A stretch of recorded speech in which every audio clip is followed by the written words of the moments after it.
আচ্ছা, এটা একটু নেই।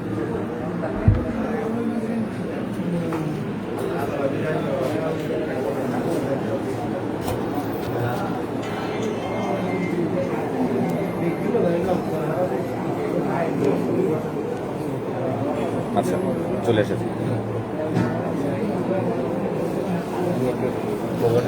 আচ্ছা আচ্ছা,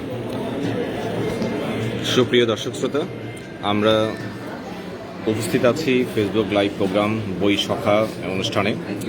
আমাদের আজকের অতিথি কবি নিলয় রফিক। আমরা আপনাদেরকে জানিয়ে রাখি, বই সখা প্রোগ্রামটি হচ্ছে কবি সাহিত্যিকদের নতুন বই পরিচিতি নিয়ে। এই অনুষ্ঠানে আজকের এই পর্ব দিয়েই প্রথম অনুষ্ঠান শুরু হবে এবং এই পর্বেই আমরা আমন্ত্রণ জানিয়েছি কবি নিলয় রফিককে। আপনারা দেখতে পাচ্ছেন কবি নিলয় রফিককে। কেমন আছেন? হ্যাঁ, ভালোই আছে। আপনাদের আরও একটু জানিয়ে রাখি, আমরা যেখান থেকে লাইভ করছি সেটি কক্সবাজারের নাহার হোটেল থেকে এবং আমাদের কবি নিলয় রফিক তার নিজের বাড়ি এই কক্সবাজারেই, মহেশখালীতে। তো কবির কাছ থেকেই শুনে নিচ্ছি তার জীবনের সেই সমস্ত কিছু কথা। কবি তার জন্ম কথা এবং কবির জন্ম এবং তার এলাকা নিয়ে কিছু বলবেন। প্রথমে কবি। খুবই শুভ সন্ধ্যা। জি, প্রথমটা। কেমন আছেন? জি, আছি। আমার জন্ম মহেশখালী, শৈশব, কিশোর, যৌবন মহেশখালীতে। সমুদ্র পাড়ি দিয়ে সমুদ্রের ঢেউর সাথে বেড়ে ওঠা, সমুদ্রের গর্জন, সমুদ্রের ঢেউ, নান্দনিক মুগ্ধতা, পাহাড়ের প্রাকৃতিক প্রেমের মুগ্ধতায় আমার বেড়ে ওঠা। ধন্যবাদ কবি।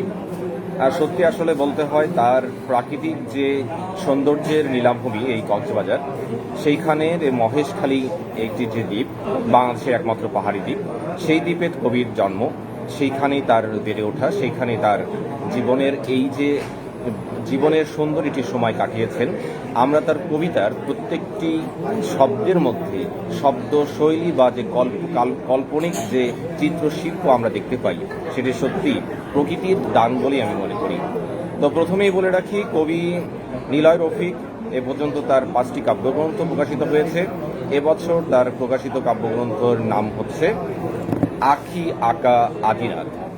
এই কাব্যগ্রন্থটি আপনারা চাইলে ঢাকা বইমেলার লিটল ম্যাক চত্বর থেকে সংগ্রহ করতে পারবেন। আপনাদেরকে একটু দেখিয়ে দিচ্ছি, আঁকি আঁকা আদিনাথ, কবি নিলয় রফিক। তো কবির কাছ থেকে প্রথমেই জানতে চাইব, আপনার এই কাব্য সম্পর্কে সংক্ষেপে আমাদের কিছু বলবেন। কবি। হ্যাঁ, আমার পঞ্চম কাব্যগ্রন্থ আঁকি আঁকা আদিনাথ। সবাই তো চোখ দিয়ে আঁকে, মনের হৃদয়ে ক্যাম্পাসে আঁকে, তারপর টেবিলে গিয়ে নির্জন টেবিলে বসে নিজের ধ্যান শব্দগুলো সাদা পৃষ্ঠায় কালো অক্ষরে রেখে আমি আমার এই চোখ দিয়ে এঁকেছি। চোখ দিয়ে এঁকেই আমি সাদা পৃষ্ঠায় কলম দিয়ে এঁকে আমার কবিতা গ্রন্থ আঁকি আঁকা আদিনাথ। আঁকি আঁকা আদিনাথ। আদিনাথ হচ্ছে একটা পৌরাণিক ইতিহাস মহেশখালীর, হিন্দুদের তীর্থস্থান। আমারও বেড়ে ওঠা মহেশখালী, সে আবার মহেশখালী বেড়ে ওঠা। আমি নিজেকে মহেশখালীর এই তীর্থস্থান আঁকি আঁকা আদিনাথ পৌরাণিক ইতিহাস আমি চোখ দিয়ে এঁকেই এই আমার কাব্যগ্রন্থ নাম রেখেছি আঁকি আঁকা আদিনাথ। ধন্যবাদ কবি। তো কবিকে প্রশ্ন রাখছি প্রথমেই, যে কটি কবিতা নিয়ে এই কাব্যগ্রন্থটি? এই 4 ফর্মা বইটি 56টা কবিতা দিয়ে আমি বইটা করেছি। আচ্ছা, তো সুপ্রিয় দর্শক শ্রোতা, কবির এই বইটির আমার কিছু অংশ এখনো পড়ার সুযোগ হয়েছে। এখনো সম্পূর্ণ বইটি আমি শেষ করতে পারিনি। কবির এইখানে আমি যে কয়েকটি কবিতা পড়েছি, সেখানে তার সবচেয়ে বড় যেটি গড়ে মুগ্ধ হয়েছি শব্দচয়ন এবং চিত্রকল্প। তো কবির কাছেই প্রশ্ন, যে আপনি যে শব্দ চয়ন করেছেন বা শিল্প চিত্রটি কল্পনায় আপনি আঁখির মাধ্যমে যে এঁকেছেন, সেই আঁকাটা কিভাবে এবং কেন, একটু এটি সমকালীন সমাজ বাস্তবতায় কতটা বা আপনার গীতি মনের প্রকাশটা পেয়েছে একটু যদি আমাদের বলেন। হ্যাঁ, আমার কবিতা হচ্ছে এই চিত্রকল্প, কবি বলেছেন চিত্রকল্প, শব্দ গাঁথনি। আমার এই কবিতা হচ্ছে আমি অক্ষরভিত্তিক ছন্দে রেখা। আবার বেশ কিছু কবিতা আছে ছনেট অক্ষরভিত্তিক, 18 মাত্রা আবার 14 মাত্রা। এই আমি এঁকেছি আমার মতোই করেই। আমার কাব্য, সোজ, ছন্দ, স্টাইল আমার মতোই করে আমি শব্দের গাঁথনি দিয়ে আমার মতো নিজের পথ সড়ক নির্মাণ করেছি, চেষ্টা করে যাচ্ছি। হয়তো পাঠকরা পড়লেই বুঝতে পারবে আমি কি লিখেছি, কি হয়েছে, তারাই বলতে পারবে। আমি চেষ্টা করে যাচ্ছি। হ্যাঁ, কবিতার কাব্য রচনার মধ্য দিয়ে চেষ্টা করে চলেছেন প্রতিনিয়ত। আমরা প্রতিনিয়তই তার দেখতে পাই নতুন নতুন কবিতা, আজ হয়তো এই পত্রিকায়, কালকে ওই পত্রিকায়, এবং সবচেয়ে বিষয়গুলো বলতে হয় দেশের স্বনামধন্য সাহিত্য পত্রিকাগুলোতে প্রায় তার কবিতা দেখা যায়। তো এ পর্যন্ত তার 5ম কাব্যগ্রন্থ এটি প্রকাশিত হচ্ছে, আঁখি আঁকা আদিনাথ হয়েছে।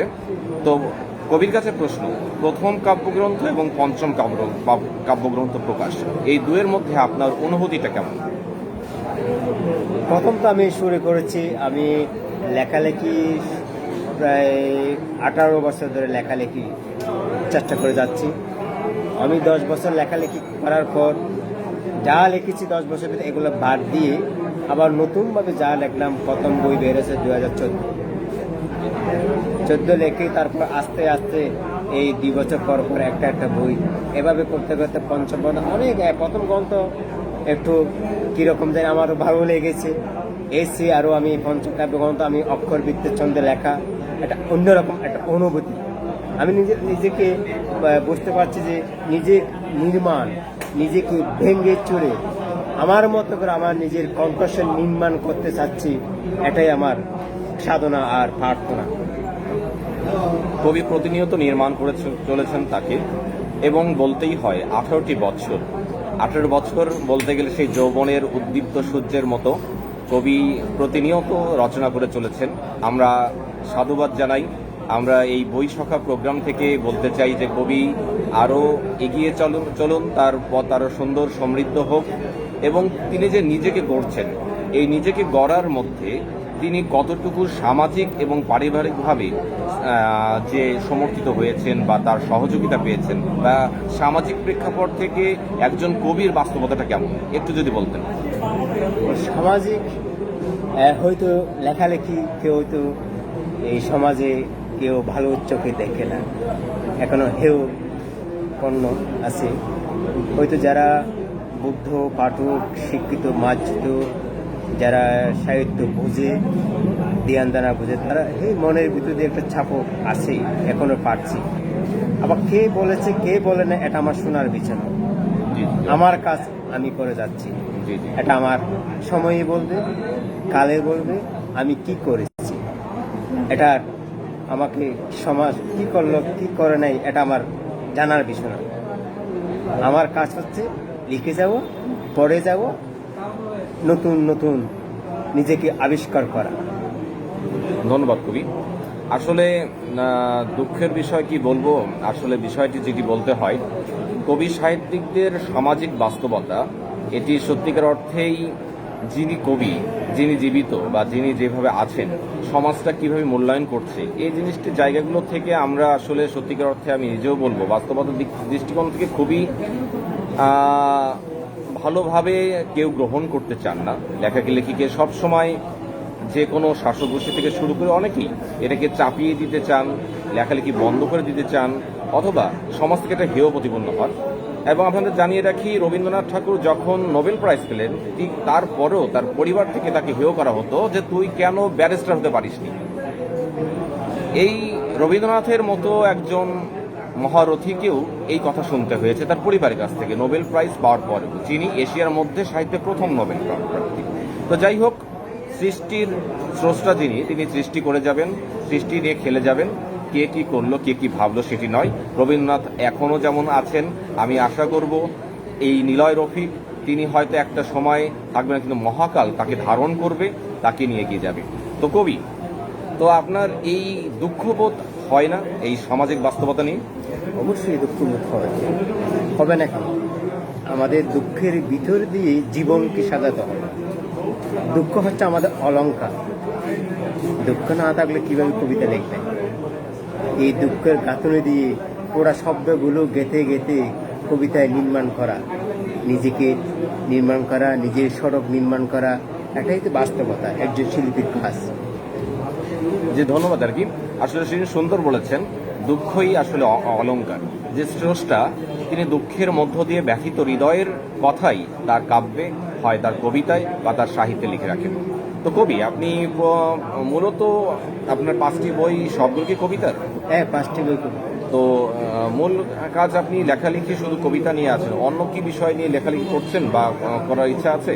হ্যাঁ, আমি লেখালেখি সব বিষয় নিয়ে লেখার চেষ্টা আছে। লিখব গল্প, প্রবন্ধ, ছোট গল্প, ছড়া, সব একটু পরে নিজেকে একটা নির্মাণ করি। আচ্ছা আচ্ছা আচ্ছা। তো গদ্য শিল্প নিয়ে যেটি এ পর্যন্ত আপনার যে কথাটি বললেন যে নিজেকে নির্মাণ করার পরই আপনি গদ্য শিল্প নিয়ে আপনি হাত দিবেন, তো সব কিছু মিলে আমরা অবশ্যই বইসখা এই প্রোগ্রাম থেকে তাকে সাধুবাদ জানাই। আমরা এরপরে কোনো এক গ্রন্থে তার গদ্য সাহিত্যগুলো দেখতে পাবো এবং সেখানেও তার দক্ষ হাতের তিনি তার রচনাগুলো সমৃদ্ধ করে যাবেন, এটাই প্রত্যাশা থাকবে। তো কবি, আজকে বইসখা অনুষ্ঠান, এই অনুষ্ঠান এবং আপনার এলাকায় এসে আমি এই প্রোগ্রামটি করতে পারছি বলে আমি নিজেও খুবই আনন্দ বোধ করছি যে না, একজন কবিকে সরাসরি সামনে এসে আমরা লাইভ প্রোগ্রামটি করছি। তো আপনার অনুভূতিটা কি এই বইসখা অনুষ্ঠান নিয়ে? বইসখা একটা অনুষ্ঠান আমার অত্যন্ত খুব ভালো লেগেছে। এরকম সরাসরি লাইভ কেউ করে না, দূর থেকে করে। একজন কবির কাছে খুব আনন্দ বিষয়। আচ্ছা আচ্ছা। আব্দুল আল মামা আমার খুব প্রিয় বন্ধু, আর তার কবিতা আমি খুব অনুরাগী, খুব ভক্ত। আমি তার যেখানে কবিতা পড়ে মন দিয়ে পড়ি। আচ্ছা, ধন্যবাদ। সবাইকে আবারও জানিয়ে রাখি, বইসখা একটি কবি সাহিত্যিকদের প্রোগ্রাম। এখানে কবি সাহিত্যিকদের নিয়ে আমরা আলোচনা করব, আড্ডা দেব, তাদের নতুন নতুন বই সম্পর্কে জানব।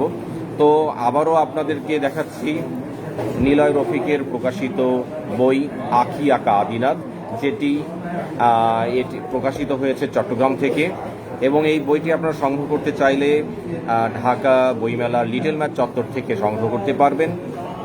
যাই হোক, সব কিছু মিলিয়ে কবির সাধুবাদ জানাচ্ছি। কবি এগিয়ে যান তার আপন রচনায়। তো সর্বশেষ কবির কাছে একটি প্রশ্ন, সেটি হলো কবির ভবিষ্যৎ পরিকল্পনা কি লেখালেখি নিয়ে? কবির ভবিষ্যৎ পরিকল্পনা হচ্ছে, হয়তো যতদিন বেঁচে আছি, যদি আমার জ্ঞান বুদ্ধি ভালো কাজ করে, দেখা যাক কি করতে পারে। হয়তো সব বিষয় নিয়ে কাজ করে আমার খুব আছে, এখনো চেষ্টা করতেছি, নিজেকে বুঝতেছি, শব্দ নির্মাণ করতেছি, নিজেকে আগামীতে যেন আমার নিজের সড়ক যেন নির্মাণ করতে পারি, এই চিন্তায়। ধন্যবাদ কবি। আমরাও আশা করি তিনি তার নিজের সড়ক নির্মাণ করে যান, তিনি সমৃদ্ধ হন তার শিল্পকর্ম, তার কাজে এবং তার সব কিছু মিলিয়ে কবির প্রতি আমাদের সাধুবাদ রইল। কবি এগিয়ে যান তার আপন গতিতে, শুধু কবিতাই নয়, গদ্যে, এবং সবচেয়ে বড় কথা বাংলা সাহিত্যকে বিশ্বের দরবারে একটি জায়গায় স্থানে পৌঁছে দেওয়ার জন্য কবিরও একটি অবদান থাকবে, এই আশা থাকবে।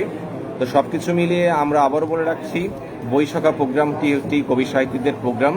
যারা কবি সাহিত্যিক আছেন এই বছর, যাদের বই প্রকাশিত হয়েছে নতুন বই, তাদেরকে নিয়ে আমরা এই প্রোগ্রামটি করতে চেষ্টা করব। আর একটি কথা আমি জানিয়ে রাখি, আমি আল মামুন আবদুল্লাহ এই বইসখা প্রোগ্রামটি আমি সঞ্চালনা করছি এবং আমি গ্রন্থনার দায়িত্বে আছি। তো আমি আপনাদের জানিয়ে রাখি, আপনারা যারা এই কবিতা লিখছেন বা গল্প লিখছেন, যাই লিখছেন, সব কিছুই আমি চেষ্টা করব তার থেকে ভালো ভালো কিছু, বা সব কিছু থেকে না হলেও যতটুকু পারি কিছু কিছু কবি নিয়ে বা সাহিত্য নিয়ে অনুবাদের মাধ্যমে বিশ্বের দরবারে একটি ভালো কিছু পৌঁছে দেওয়া, সব কিছু এটা থাকবে। এবং সেজন্য আপনি আমার ফেসবুকের বা মেসেঞ্জারে যোগাযোগ করতে পারেন। এবং সব কিছু মিলিয়ে কেউ যদি আপনার স্বআগ্রহে আমার এই প্রোগ্রামটিতে অংশগ্রহণ করতে চান, অবশ্যই জানাতে পারেন। তো অসংখ্য ধন্যবাদ কবি নিলয় রফিককে, তিনি আমাদের এই বইসখা প্রোগ্রামটিতে এসেছেন। এবং সব কিছু মিলিয়ে আমি আপনাদেরকে জানিয়ে রাখি, কবির হাত থেকে আমি এই বইটি আমাকে আমি অর্পণ দিয়েছেন আর কি। তো কবিরকে জন্য অনেক ধন্যবাদ থাকলো। এবং তার কাব্যগ্রন্থটি নিয়ে আমি অবশ্যই এটা নিয়ে আমি একটি লেখার চেষ্টা করব, যে এটার একটা পড়ব তিনি কেমন লিখেছেন সেটা। এবং সব কিছু মিলিয়ে কবির প্রতি শুভকামনা রইল। সবাই ভালো থাকবেন। এবং আগামীতে আমি যে সমস্ত কবি সাহিত্যিকদের নিয়ে আপনাদের সামনে হাজির হব, অবশ্যই দেখার চেষ্টা করবেন। ধন্যবাদ সবাইকে। যারা লাইভে আছেন সবাইকে আমার সমুদ্রের শুভেচ্ছা। আমার এই কাব্যগ্রন্থ প্রথম কবিতাটা আপনাকে পাঠ করছে। আর একটু জানিয়ে রাখি, কবির এই কবিতা পাঠের মধ্য দিয়েই আমরা এই প্রোগ্রামটি শেষ করে ফেলব। কবি তার কাব্যগ্রন্থ থেকে কবিতা পাঠ করছেন। আমার ঐতিহ্য। অলস দপ্তরে বসে দক্ষিণা বাতাস, সামনে আগুন শিখা কাঠের সেলায়, শৈল্পিক মননে আঁকা বুটের শরীর, রৌদ্রগামী চকচকে অম্লান ছোরত, শব্দ শ্রমিকের রক্তে পত্র অধিকার, ডকে দেখি কারুকাজ পিতার সৌরভ, সৃষ্টির আরাধনায় জোয়াইল্যার কাজে, বৈশাখী দুপুরে ছাদে কবিতার স্বর, চিত্রকল্পে শিল্প জাদু অমিয় গ্রামীণ, নিবৃত্তি শেকড়ের টানে পরিযায়ী ধ্যান, আদি শৈলী ইতিহাসে বোধের রহস্য, কাঠমিস্ত্রি কর্মচারু আমার ঐতিহ্য। সবাইকে শুভ সন্ধ্যা। যারা এতক্ষণ আমাদের সঙ্গে ছিলেন সকলকে অসংখ্য ধন্যবাদ। এবং ভালো থাকবেন, সুস্থ থাকবেন।